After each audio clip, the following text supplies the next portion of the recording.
તો ગેનીબેન ઠાકોર અંગે જગદીશ વિશ્વકર્માના નિવેદનને લઈ ભારે આક્રોશ। જગદીશ વિશ્વકર્માના નિવેદન સામે ઠાકોર સમાજમાં જોરદાર આક્રોશ જોવા મળ્યો છે।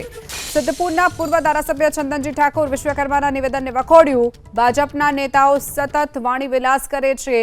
ગેનીબેન ઠાકોર અંગે જગદીશ વિશ્વકર્માનું નિવેદન નિંદનીય છે તેવી વાત પણ ચંદનજી ઠાકોરે કરી છે।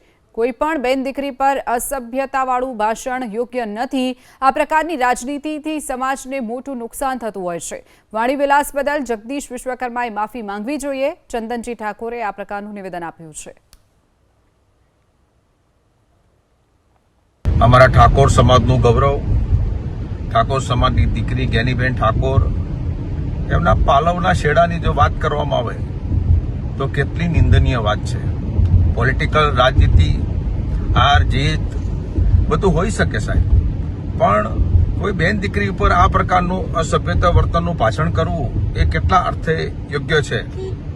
મારી ઠાકોર સમાજને અને સર્વ સમાજના લોકોને અને તમામ મતદારોને મારી વિનંતી છે કે હવે આ ભારતીય જનતા પાર્ટીનું શાસન બહુ થઈ ગયું।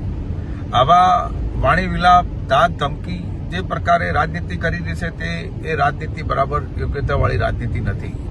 રાજનીતિમાં હંમેશા ન્યાય હોય, રાજનીતિમાં હંમેશા એકબીજાને પ્રશ્નો ઉત્તરી હોય, ના હોઈ શકે એવું નહીં, પણ આવી હદની રાજનીતિ કરવાથી ક્યાંક ને ક્યાંક સામાજિક ધ્રુવીકરણ પણ થાય છે, ક્યાંક સમાજમાં મોટું નુકસાન પણ થાય છે, ક્યાંક એકબીજી પાર્ટીની અંદર ઈગો હર્ટ પર આવી અને ખોટા વર વિગ્રહ ઊભું થવાનું કારણો ઘણી વખત ઊભા થતા હોય છે।